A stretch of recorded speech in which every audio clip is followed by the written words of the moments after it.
Oke, halo, assalamualaikum teman-teman. Ya, hari ini adalah hari yang spesial ya, karena kita berkumpul di sini dalam rangka Tech Talks akhir tahun atau yang biasa juga kita sebut dengan Tech Talks Endgame 2021.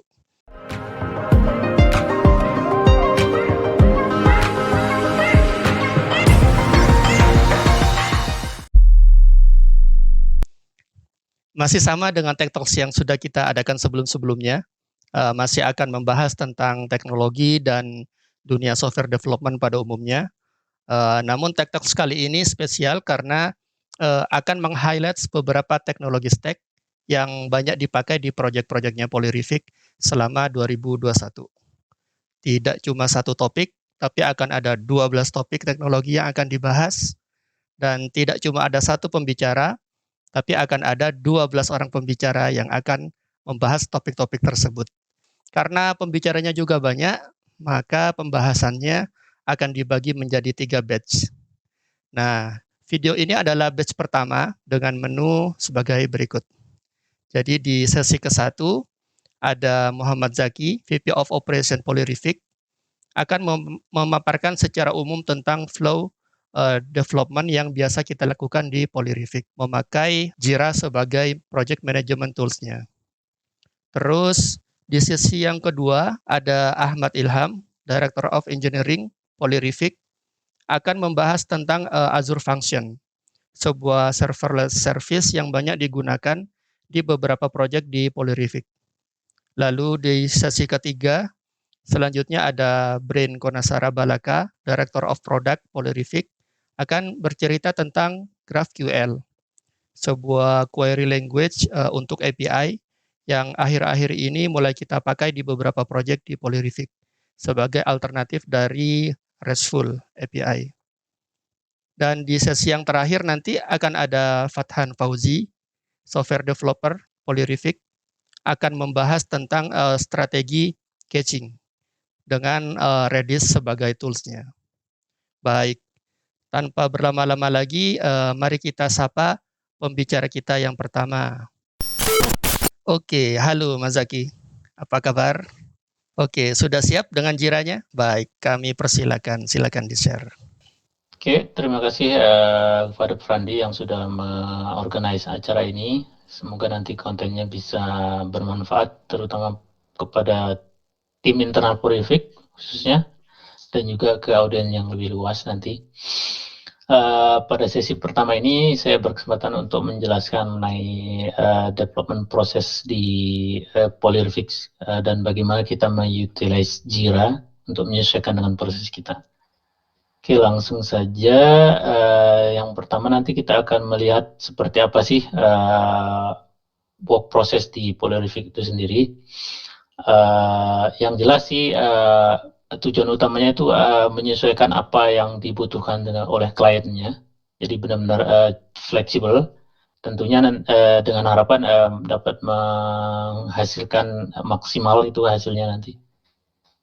Secara general prosesnya terbagi menjadi 7. Di sini ada yang atas sendiri itu, mungkin kalau bisa diperhatikan agak berbeda warna dari masing-masing ini. Ini merepresentasikan aktor yang main entity yang bertanggung jawab terhadap prosesnya. Nah, yang pertama di atas ini adalah areanya PMO atau Project Management Office gitu.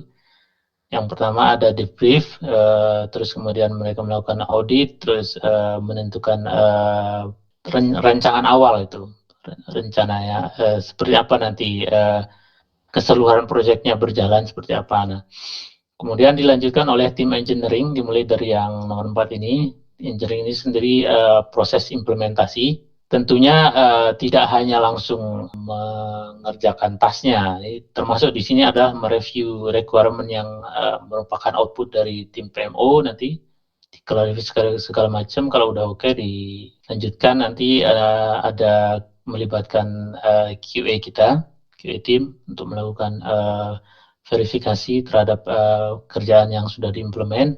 Di samping itu, kita juga melibatkan klien di dalam proses kita, yaitu di area yang bawah ini. Sebenarnya yang utama yang mereka sangat terlibat sih di bagian UIT yang di sini. Di bagian kanan ini lebih seperti kolaborasi karena biasanya yang melakukan deployment adalah tim engineering, tapi tentunya yang memegang kendali kapan boleh deploy itu tetap ada di tangan klien. Ini masing-masing penjelasannya aja seperti yang dibilang tadi. Pertama-tama tim PMO akan melakukan semacam, kalau dibilang requirement gathering sih belum sih sebenarnya, lebih ke arah mencari tahu apa sih sebenarnya yang dibutuhkan oleh klien gitu. Karena tidak selalu yang mereka butuhkan adalah untuk membangun software, kadang hanya sekedar mengaudit proses mereka, terus atau mengakses sebagus apa SEO mereka, ya kurang lebih seperti itu.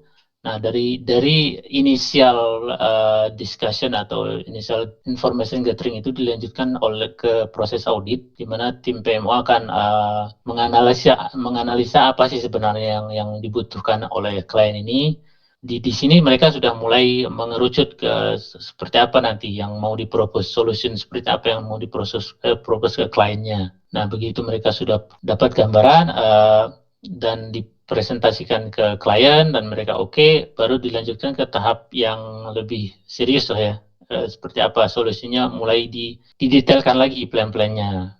Nah, di sini tidak menutup kemungkinan PMO akan mulai melibatkan tim dari engineering di initial phase-nya, bekerja sama dengan tim engineering, biasanya si lead-nya, untuk menentukan solusinya apakah sudah tepat, visible kah, atau tentunya dengan pertimbangan-pertimbangan seperti deadline atau kebutuhan dari klien sendiri, resource-nya memadai atau gimana, seperti itu. Nah, setelah sudah ada plan, nanti biasanya sudah kelihatan nih scope kerjanya seberapa lama, resource-nya yang dibutuhkan seperti apa, itu sudah mulai kelihatan di sini.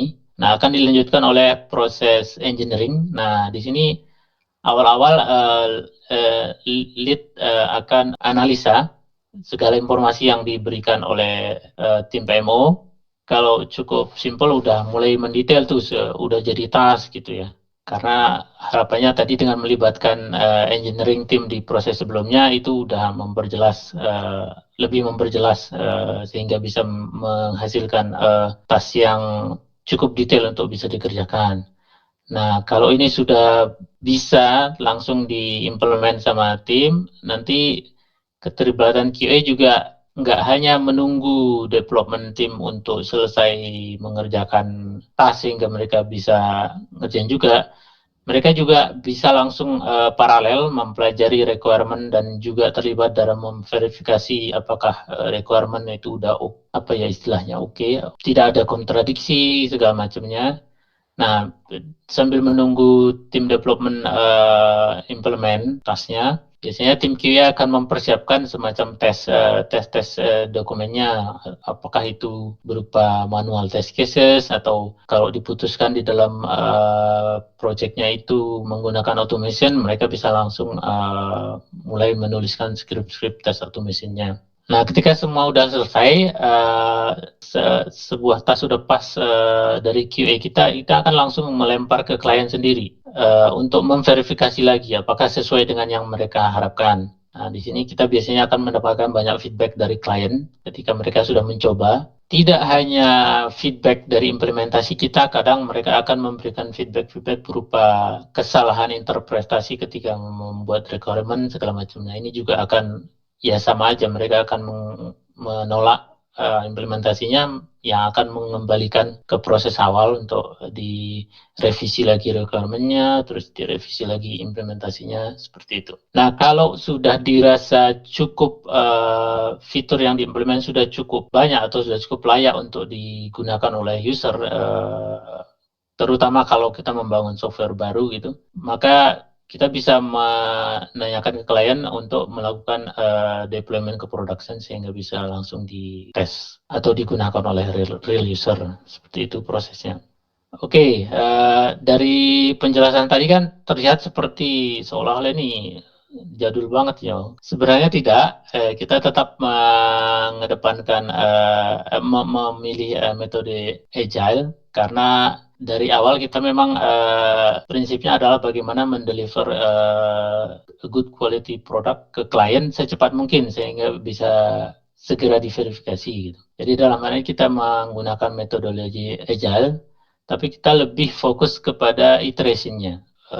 Bagaimana kita mengaplikasikan Agile itu sendiri sih tergantung projectnya. Kadang ya sebagian besar kita pakai Scrum, kadang kalau yang lebih sesuai kadang diimplement dengan Kanban, seperti itu. Nah, dari proses kita tadi, kalau kita mapping ke Agile itu sendiri, kurang lebih seperti ini prosesnya. Jadi, tadi kan seolah-olah waterfall ya, runut gitu. Sebenarnya tidak, yang ini aja di awal. Ini kan mencari seperti apa sih ke klien butuhnya kan tadi ya. Di sini kan kita udah tahu apa yang kita butuhkan, apa yang mau kita lakukan ke klien. Misalnya dalam hal ini kita mau membuatkan mereka suatu produk yang akan mereka gunakan gitu, atau suatu software. Nah, ini requirement-nya sendiri itu udah berlangsung secara dibuat iterasi gitu ya. Mungkin per chunk gitu ya, per 2 minggu apa yang mau dicapai dulu dari grand plan yang sudah ada di sini. Nanti 2 minggu ini ngerjain apa? Mulai dianalisa sama tim engineering. Kalau udah dianalisa oke, nanti diimplement. Proses implementasi, kalau implementasi udah selesai nanti ke QA. Kalau pas ke QA biasanya langsung ke UAT. Kalau enggak balik lagi ke sini gitu. Tapi kalau ada kemungkinan speknya yang perlu direvisi ya kembali lagi ke sini langsung gitu. Nah begitu udah oke ya langsung ke sini. Biasanya kan udah dipersiapkan untuk deploy ke production gitu. Kurang lebih seperti itu bagaimana kita mengimplementasikan Agile di Polyrefit. Dulu kita sebelum kita menggunakan Jira kita sempat mencoba beberapa tools. Ya proses tadi belum ada ya karena kita pada awal proses tadi kan hasil evaluasi sekian tahun juga. Jadi pada awal-awalnya ketika Polyrefit masih timnya kecil dan proyeknya tidak terlalu banyak, itu somehow kita bisa hanya menggunakan email gitu untuk manage dari requirement sampai deliver produk itu somehow kita magically bisa menggunakan email saja tanpa ada tool tambahan lain. Nah, seiring dengan berkembangnya jumlah tim, itu sudah tidak memungkinkan. Bertambahnya tim dan juga project sudah tidak memungkinkan. Jadi kita mencoba menggunakan VSTS. Ini sengaja nama lamanya dipakai di sini biar ada gambaran kapan kita mencoba ini gitu.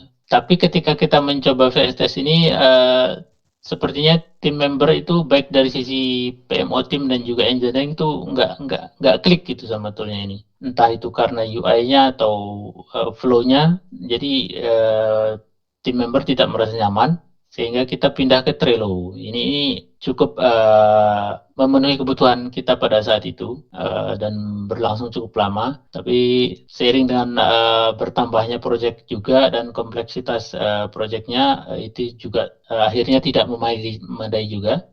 Sehingga pada akhirnya kita memutuskan untuk menggunakan Jira.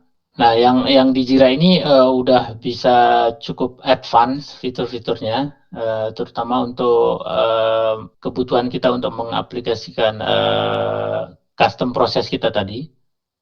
Nah, di Jira sendiri ada fitur yang namanya custom workflow itu, sehingga kita bisa mendefine sendiri workflow yang mau kita gunakan dalam project seperti apa. Kurang lebih seperti ini, contoh custom workflow yang bisa kita aplikasikan. Jadi ini sebenarnya kurang lebih representasi dari custom proses kita tadi sih untuk ini. Nah, ini yang mencoba menerapkan custom workflow tadi. Nah, seperti ini. Jadi ketika suatu item dibuat oleh PMO tim ya, pada umumnya atau tech lead juga bisa sih. Otomatis akan masuk ke sini backlog, nanti akan di review.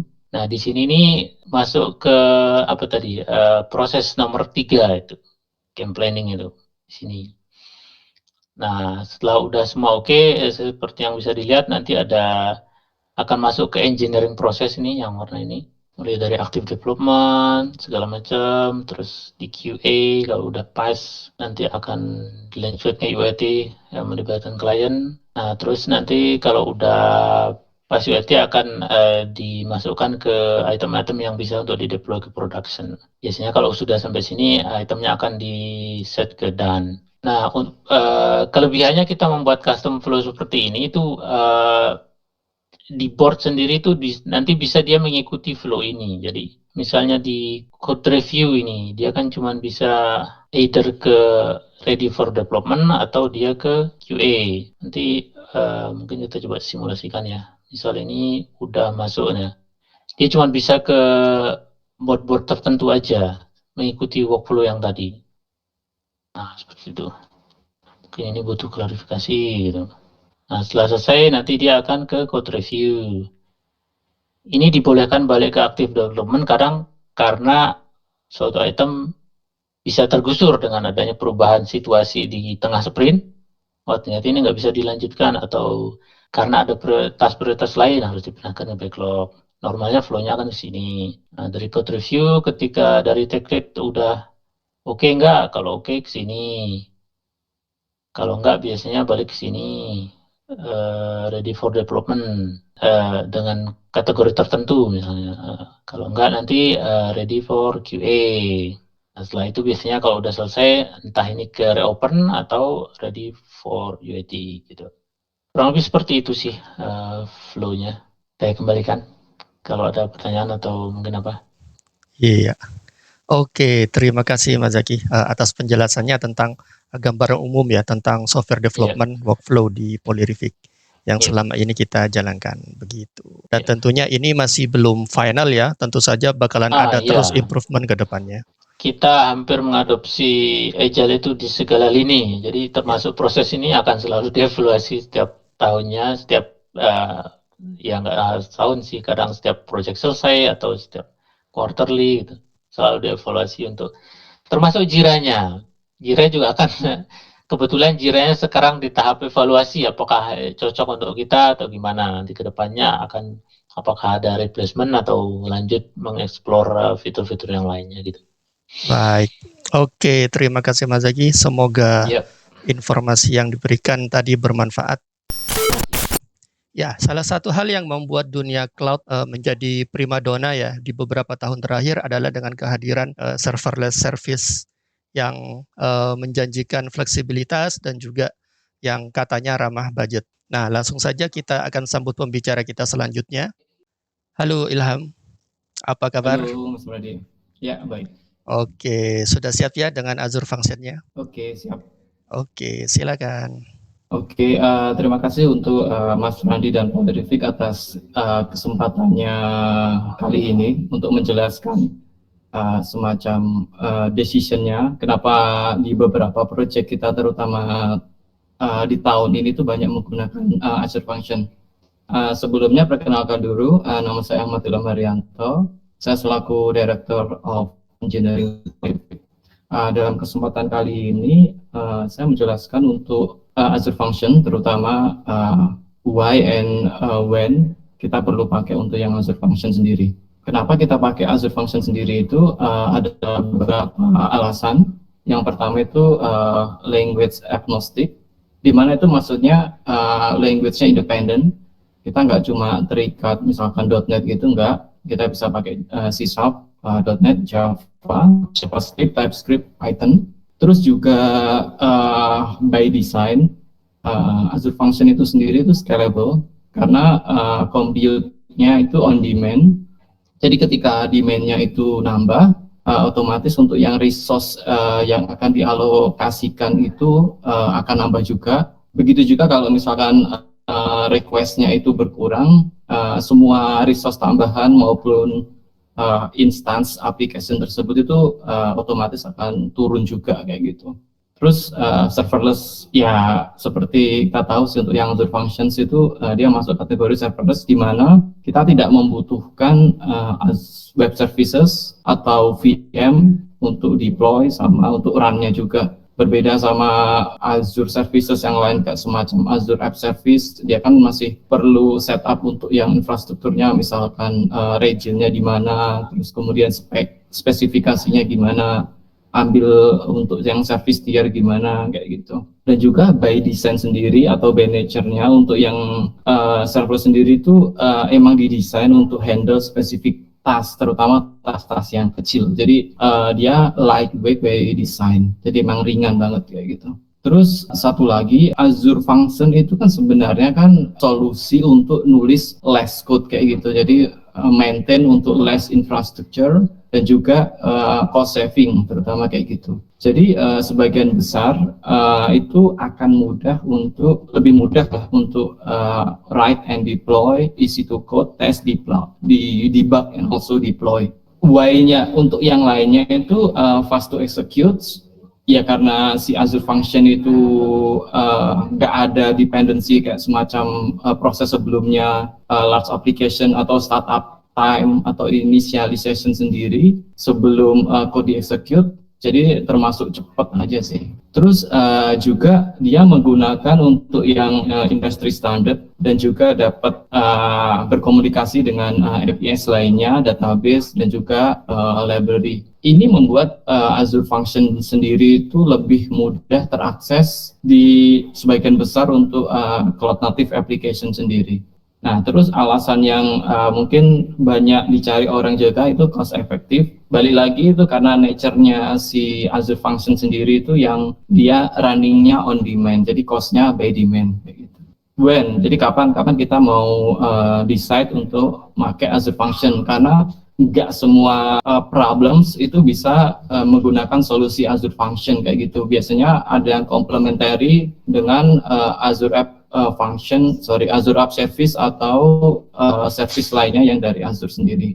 Yang pertama, ketika kita butuh web API yang lumayan ringan lah. Misalkan kita cuma butuh, aku butuh satu endpoint, udah pakai aja ini, kita nggak perlu setup misal kayak frameworknya apa kayak gitu, nggak usah. Kita cuma ngikutin caranya Azure Function define untuk yang web API, udah selesai kayak gitu. Terus kemudian ada namanya proses file upload sendiri. Ini untuk yang senario misalkan kita ingin ngeran suatu code ya, semacam suatu code ketika trigger itu filenya diupload atau diubah di blob storage.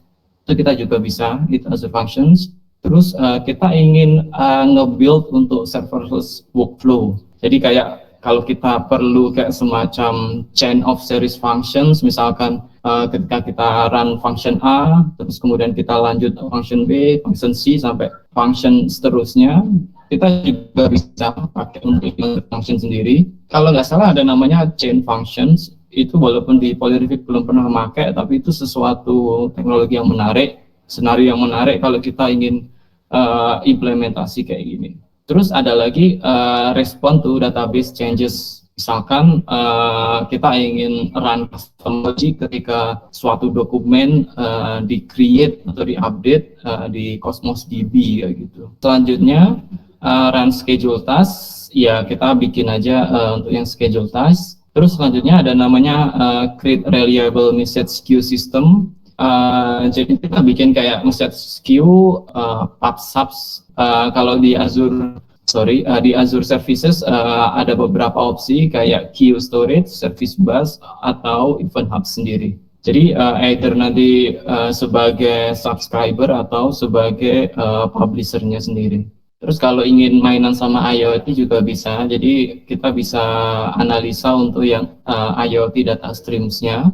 Terus kemudian ada namanya proses data in real time. Kalau misalkan kita juga bisa combine untuk function sama sinyal R. Jadi kita bisa bikin real time proses data, misalkan untuk messaging gitu. Untuk yang di sisi code-nya sendiri, itu contoh code-nya itu semacam gini untuk inisiasinya. Jadi lumayan simple. Misalkan ini untuk yang contoh kita pakai message queue. Kita dalam contoh ini kita sebagai consumer. Terus kemudian ini yang kedua, ini berperan ketika kita bikin sebagai API. Terus kemudian ini untuk yang scheduler atau schedule task, kita bikinnya semacam begini. Kalau di sisi untuk yang udah terdeploy, nanti akan tampilannya kayak semacam gini. Untuk yang di Azure Functions, akan di-list semua Azure Function yang kita punya, misalkan consumer, ini tipenya event hub, terus HTTP, timer, kayak gitu. Aku rasa cukup untuk yang di penjelasan Azure Function. Aku kembalikan ke Mas Randi. Iya, terima kasih Ilham atas informasinya. Dan memang kalau kita menggunakan suatu teknologi memang bukan silver bullet gitu ya. yang bisa digunakan satu untuk semua. Kita harus pandai-pandai untuk tahu kapan ini bisa digunakan dan kapan teknologi lain bisa digunakan, seperti itu ya. Ya, betul banget. Ya, decoupling antara front end dan back end ya dalam modern application itu sudah semacam menjadi keharusan ya, apalagi dengan beragam variasi dari front end itu sendiri. Tidak cuma desktop sama web application, tapi juga ada mobile, ada IoT, atau bahkan service to service seperti itu. Dan itu juga menumbuhkan requirement terhadap query language yang gampang, yang mudah digunakan, dan bisa cocok dalam berbagai environment seperti itu. Nah, langsung aja pembicara kita selanjutnya. Halo Brain, apa kabar? Halo Mas Randi, baik. Baik, oke. Sudah siap dengan GraphQL-nya? Ya, siap. Oke, ya silakan Brain. Oke, terima kasih Mas Randi. Jadi seperti yang dijelasin Mas Randi tadi, kita ingin teknologi dari UI dan server itu terpisah, dan biasa yang menyambungkan sendiri yaitu interface-nya. Yang biasa teman-teman familiar, kita sering pakai namanya REST API. Terus buat apa sih ada GraphQL ini? Jadi modern application rata-rata UI-nya itu lebih dinamis.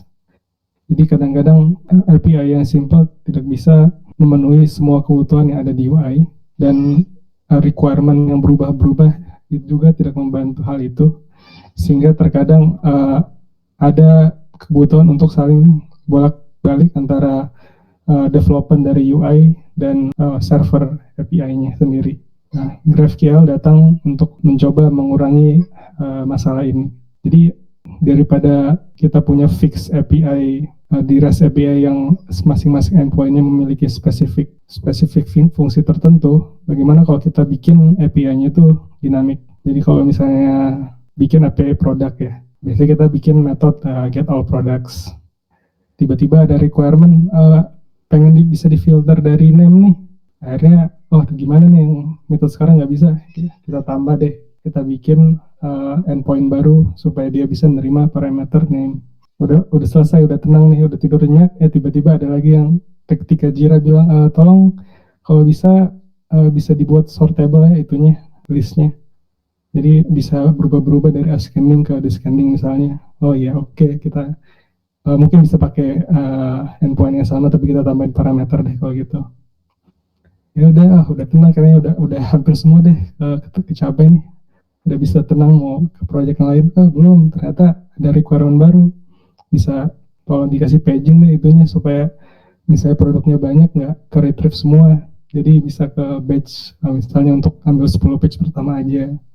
Terus tolong dikasih filter juga dong supaya usernya bisa nyari bukan cuma dari name doang, misalnya dia mau cari quantity atau dari price. Nah, akhirnya kita bikin yang paling dinamis deh, kita namain get paging, kita kasih semua parameter yang possible, page number, page-nya, terus filter, order, ascending.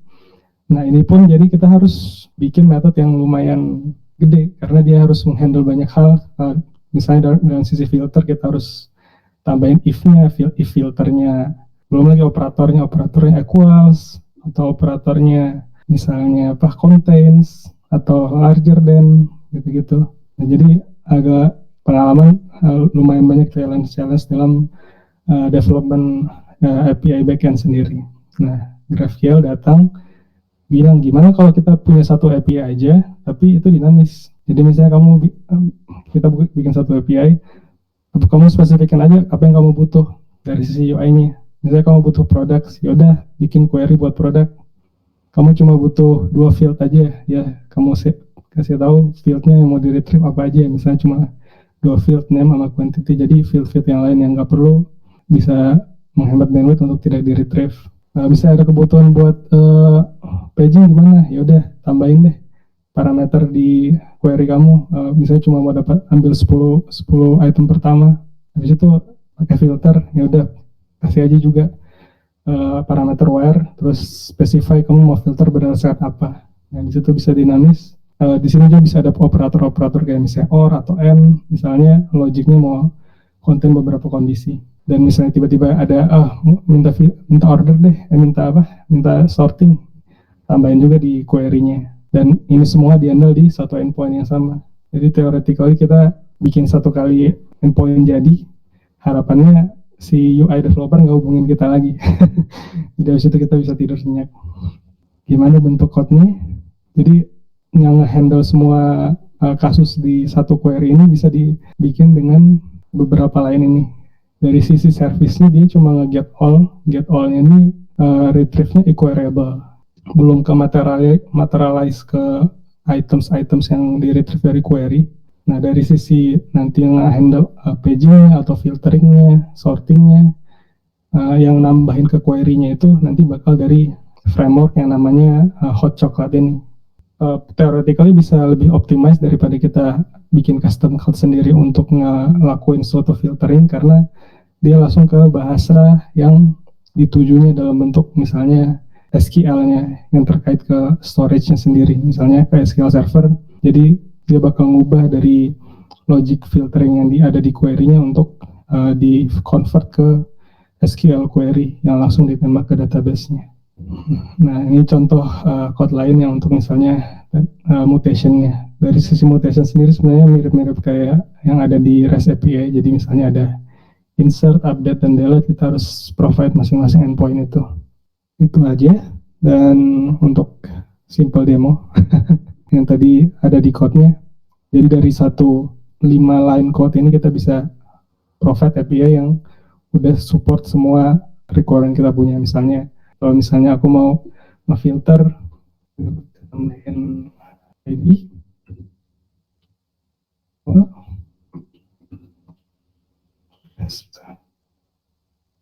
jadi dari satu API yang sama sudah bisa nge-handle misalnya ada requirement baru, tolong misalnya nggak pakai filter deh, ambil 2 page pertama aja, ya udah.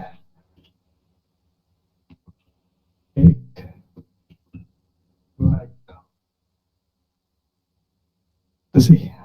Sejauh ini pemakaiannya lumayan enak dari sisi development.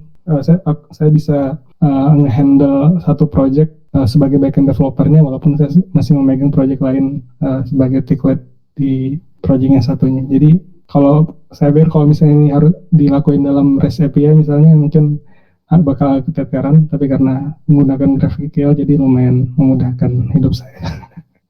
Oke, sekian, terima kasih perhatiannya teman-teman, semoga bermanfaat. Iya, oke. Terima kasih Brin atas insight-nya tentang GraphQL. Dan menarik ya, dari sisi backend developer merasa terbantu. Perlu juga nih sebenarnya dari sisi front-end developernya juga merasa demikian atau malah terbebani. Karena mereka harus mulai memikirkan query-nya sendiri. Kalau sebelum-sebelumnya sudah rely sama backend developer, perlu apa, tinggal bilang, sekarang mereka sendiri yang harus compose query-nya. Ya, mudah-mudahan manfaatnya di kedua belah pihak lah. Baik, untuk selanjutnya, salah satu hal yang krusial ya dalam mendevelop sebuah aplikasi yang performanya bagus, salah satunya adalah tentang caching. Bagaimana strategi caching itu juga akan sangat membantu nantinya untuk mendapatkan aplikasi yang performance. Nah, selanjutnya kita akan sapa pembicara selanjutnya yang akan membicarakan tentang caching ini. Halo Fauzi. Halo. Apa Halo, kabar? Baik. Oke. Sudah siap dengan case-nya? Insya Allah. Oke, siap. Oke, terima kasih atas kesempatannya Mas. Terus kali ini saya akan sharing tentang Redis, tepatnya fungsi untuk caching-nya. Karena Redis ini sebenarnya fungsinya banyak sekali gitu, nggak cuma buat caching, bisa untuk message broker juga atau PubSub. Tapi kali ini kita akan spesifik membahas tentang caching. Oke, yang pertama apa itu Redis gitu? Redis ini tuh remote dictionary server gitu. Kalau kita dengar dictionary ini, pasti kita langsung kebayang tentang key value kan ya. Nah, jadi dia itu hanya bisa menyimpan key value dan hanya bisa disimpan di memori gitu. Nah, terus kenapa harus pakai Redis nih? Nah, nanti akan ada beberapa penjelasan tentang kelebihan si Redis daripada yang lainnya. Terus Redis ini pakai open source gitu, dan dia pakai BSD license. Jadi pada zaman dahulu kala ada namanya developer namanya Salvatore Sanfilippo yang dia itu pengen banget nih nge-scale aplikasinya gitu, dan ada kebutuhan untuk itu karena dia memang kerja untuk startup gitu, jadi masih terus berkembang.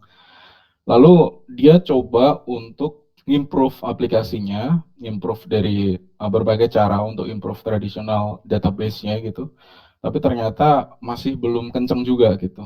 Lalu dia bikin prototype dan dia coba untuk membuat itu sebagai open source gitu, dan ternyata banyak banget yang tertarik gitu, khususnya si Ruby community gitu, karena kita tahu di Rails itu kalau kita udah join sekian banyak di Active Record itu udah pasti performance-nya kurang bagus gitu. Walaupun sebenarnya dari Postgres sendiri atau dari SQL Server sendiri itu ada cage gitu, tapi tidak secepat pakai Redis gitu. Nah, terus company mana sih yang make pertama kali gitu? Yang pertama kali make itu GitHub sama Instagram gitu. Cukup terpercayalah si Redis ini gitu.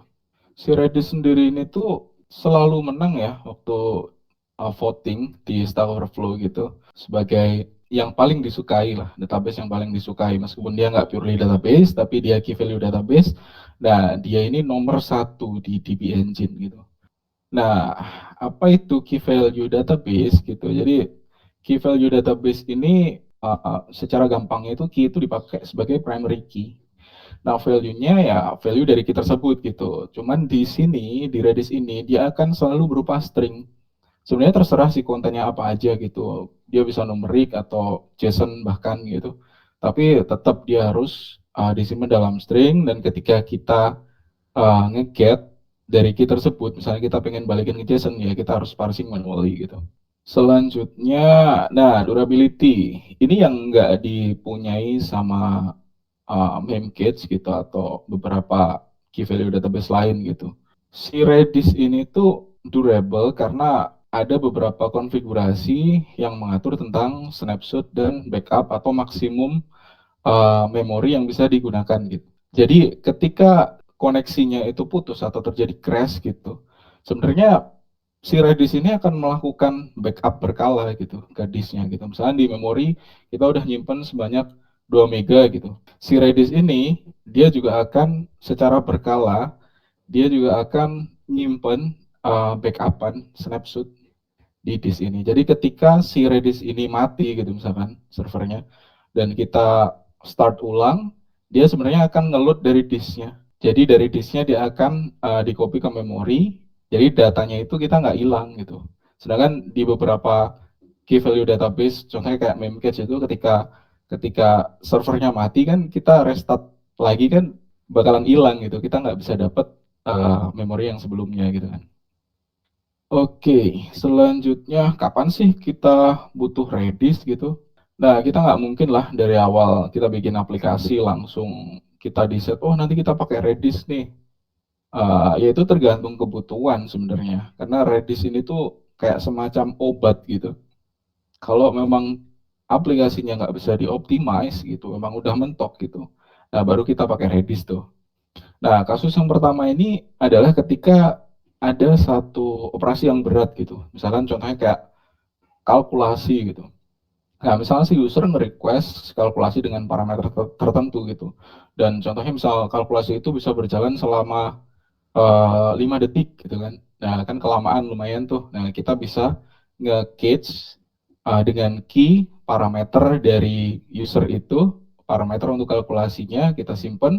Nah, nanti ketika second request user melakukan kalkulasi, nanti akan langsung bisa diambil dari Redis cache hasilnya. Selanjutnya, ketika third party-nya itu slow gitu. Jadi kadang-kadang kita kan berhubungan dengan API lain juga kan waktu kita bikin aplikasi. Nah, contohnya kayak di Stripe API misalkan. Nah, studi kasusnya misalkan si user ini tuh dia punya subscription gitu. Nah, list of subscription itu kan sebenarnya jarang sekali berganti ya Mas ya. Misalkan dia annual atau monthly apa daily gitu kan, itu kan udah pasti harganya tuh statik seperti itu aja gitu kan. Atau kalaupun berganti itu pasti mungkin tahunan gitu atau ada event-event tertentu gitu. Nah, jadi bisa kita manfaatkan tuh untuk ngedapetin si list of plan-nya dari Stripe API ini. Kita cache di Redis kita gitu. Jadi si user waktu pengen lihat nih subscription apa aja yang available, jadi tinggal dapetin dari Redis aplikasi kita gitu. Jadi aplikasi kita nggak perlu setiap saat tanya ke third party gitu. Next, nah ini yang paling common nih. Jadi ketika database kita itu lambat gitu. Nah, jadi pada dasarnya ketika ada request di aplikasi kita itu akan tanya dulu nih, ngecek ke Redis nih. Ini ada nggak sih catch untuk parameter ini gitu. Ketika nggak ada, ya udah dia lanjut ke primary process untuk ambil ke database gitu. Nah, dari database ini ketika kita udah dapat result gitu, resultnya ini kita catch gitu. Jadi di second request si user bakal dapat data dari Redis tanpa primary process ini berjalan gitu dengan result yang sama gitu pastinya. Oke, jadi lanjut ke catching strategy. Jadi berdasarkan kutipan dari AWS ini, jadi ada dua pattern yang common gitu yang bisa kita gunakan, yaitu proaktif dan reaktif gitu. Jadi yang pertama itu ada namanya lazy loading catch aside. Jadi ini seperti yang saya jelaskan sebelumnya, si aplikasi bakal nanya dulu si Redisnya ada atau enggak. Ketika nggak ada, ya udah dia lakukan primary process seperti itu. Yang kedua write through. Jadi ini kebalikannya gitu. Yang kedua ini tuh yang menyediakan catch, ini si aplikasinya. Jadi nggak tergantung dari request dari user gitu. Si apps kita ini bakal nge-catch periodically. Contohnya seperti yang saya jelaskan sebelumnya tentang studi kasus si subscription list di Stripe API tadi. Jadi si aplikasi kita yang akan proaktif nanya apakah ada data yang berubah dari third party itu. Lalu akan kita save ke Redis-nya, jadi si user bakal dapat value yang update gitu, tanpa kita harus selalu melakukan request ke third party setiap kali user nge-request ke aplikasi kita gitu.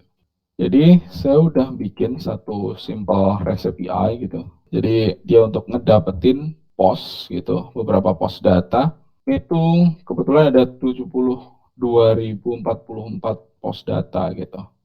Kita coba melakukan request tanpa catch, berapa respon time-nya gitu. Ini dapat sekitar 6 detik gitu. Untuk 6 detik ini kan lumayan lama ya, hanya untuk memunculkan data seperti itu gitu. Ya ini nggak ada paging sih, karena memang untuk simulate slow response time-nya gitu. Nah untuk request kedua, coba kita request kedua dia hanya dapat 51 milisecond. Karena memang Redis ini itu kencengnya itu bisa sampai, bahkan bisa sampai nanosecond gitu. Kita lihat pembuktiannya di sini di Rails Performance dari dua request record tadi itu, memang request yang kedua ini dia sama sekali nggak nyentuh database, di runtime-nya 0. Nah, yang pertama dia nyentuh di runtime-nya lumayan nih, 481 milisecond gitu kan. Nah, itu untuk contoh yang pattern pertama. Untuk pattern yang kedua itu lebih ke si aplikasi kita yang proaktif gitu. Misalnya ada studi kasus, ini misalnya nggak ada ya. Misalnya user nggak memungkinkan untuk meng-create, update, atau nge-delete data gitu. Dan si post ini tuh hanya diupdate sehari sekali gitu. Misalnya jam tengah malam, jam 00.01 gitu.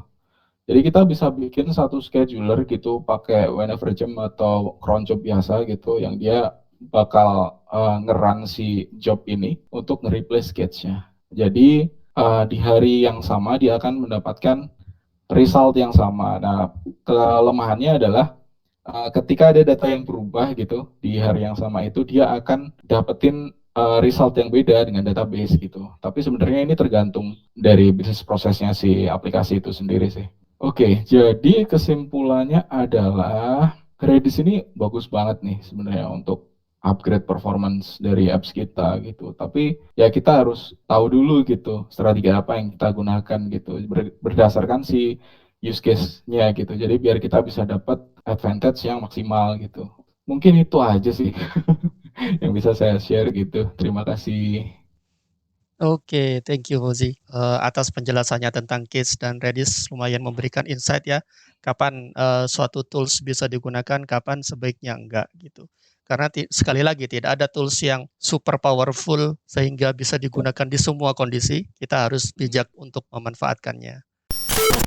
Baik, oke, kayaknya itu dulu batch pertama kita. Mungkin dari teman-teman ada yang mau ditambahkan lagi sebelum kita closing? Sudah cukup ya? Cukup. Oke. Kita akan berjumpa kembali di batch-batch selanjutnya. Masih ada 2 batch lagi di rangkaian Tech Talks Endgame 2021 ini. Oke, terima kasih semuanya. See you. Assalamualaikum. Terima kasih. Assalamualaikum. Waalaikumsalam. Warahmatullahi wabarakatuh.